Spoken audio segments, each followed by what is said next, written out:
Dans cette présentation, on commence par le premier chapitre, généralité sur les matériaux, ou bien sur les sciences des matériaux. Alors, la science des matériaux a pour objectif d'établir les relations existantes entre la composition et l'organisation atomique ou moléculaire, la microstructure et les propriétés macroscopiques des matériaux. Cette science, complétée par le génie des matériaux, qui s'occupe des procédés de fabrication, de transformation et de mise en œuvre et mise en forme, elle est au cœur de beaucoup de grandes révolutions techniques. Par exemple, depuis un siècle, la fabrication ou bien l'industrie de l'électronique, comme les ordinateurs, l'automobile et l'aviation, ou bien l'aéronautique, et aussi l'énergie renouvelable, comme les panneaux solaires et la nanoscience et la nanotechnologie, etc. La connaissance et la maîtrise des phénomènes microscopiques, diffusion, arrangement des atomes, recristallisation, apparition des phases, et etc. confère aux scientifiques et aux industriels la possibilité d'élaborer de nouveaux matériaux aux propriétés et aux performances voulues. La science des matériaux traite l'ensemble des matériaux, métaux, céramiques, polymères et composites de manière unique, avec les mêmes concepts théoriques et les mêmes outils expérimentaux. La science des matériaux comporte 4 pôles principaux pour élaborer ou bien synthétiser un nouveau matériau qui a des propriétés différentes et performances, comme le montre la figure 1. Donc, les propriétés voulues se reposent sur la composition structure de la matière, suivie par la synthèse et la fabrication et les transformations des phases, puis pour atteindre la performance demandée. Alors, on peut classer les différents matériaux, naturels ou artificiels, suivant leur comportement chimique et physique ou bien mécanique, c'est-à-dire selon les propriétés qui concernent certains matériaux. Différents critiques tels que leur composition, structure atomique et nature des liaisons entre les atomes, et selon les propriétés qu'on a dit déjà, physiques ou chimiques ou bien mécaniques. La figure suivante présente l'organigramme de la classification des matériaux selon leurs propriétés physiques et mécaniques et chimiques.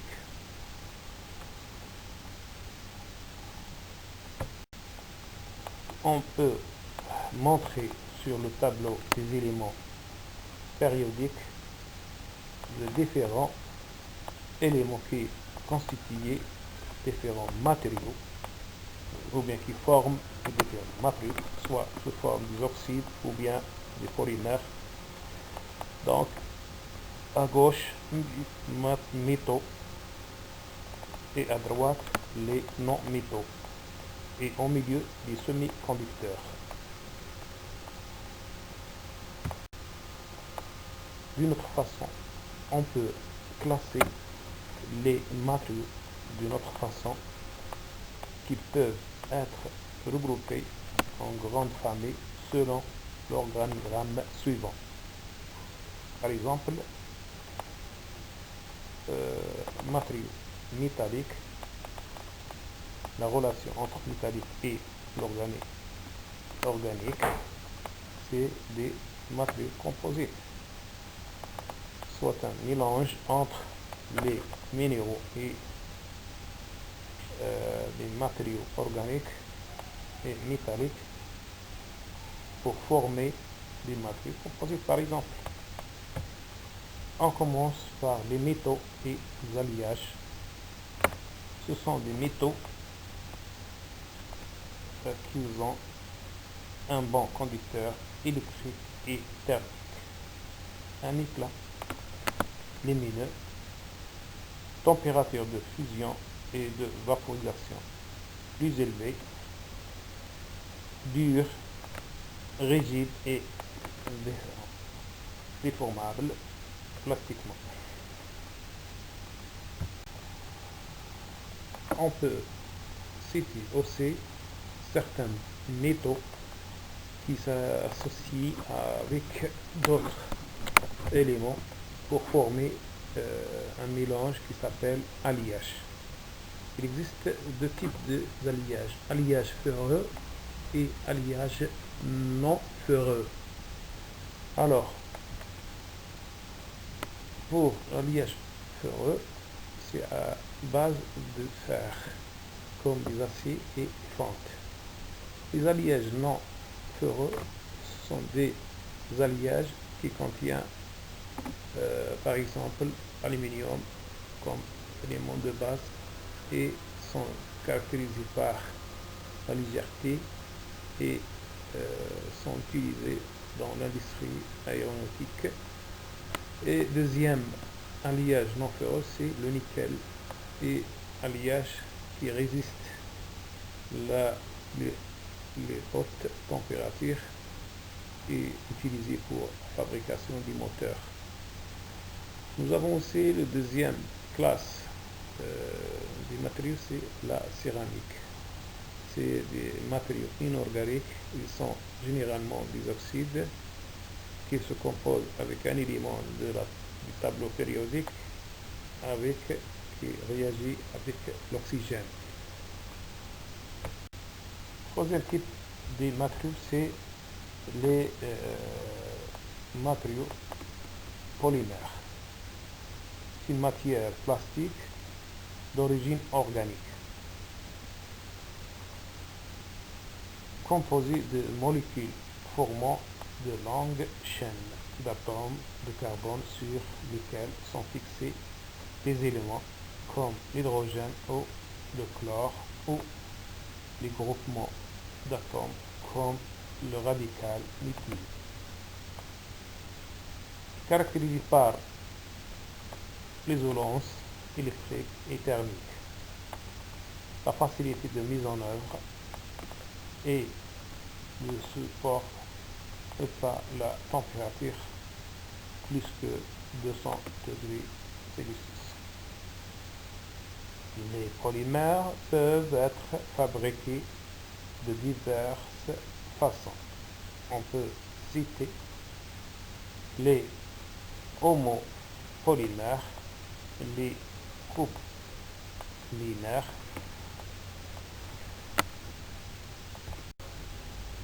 nous avons aussi une autre classification des polymères selon les propriétés thermomécaniques. Par exemple, les polymères thermoplastiques, ils deviennent souples quand ils sont chauffés.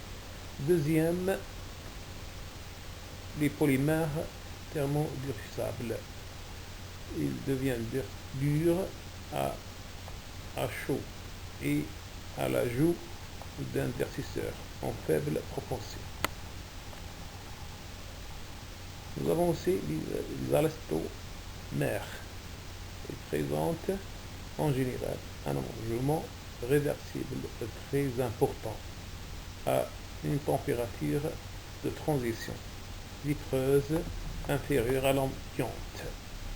Nous avons aussi une autre catégorie de caractérisation, c'est les polymères en fonction de leur comportement à la chaleur et à la pression. Par exemple, les thermoplastiques, les thermodurcissables. Durcis, par réaction chimique, on peut citer les résines, les phénoxydes et certains polyéthylènes. Quatrième classe de matériaux, c'est les matériaux composés. C'est un mélange de deux matières au plus, de bases différentes, à l'échelle macroscopique, ayant des propriétés physiques et mécaniques différentes. La figure suivante montre la possibilité de l'obtention des matériaux composites à la base des métaux, ou bien des céramiques, ou bien des polymères.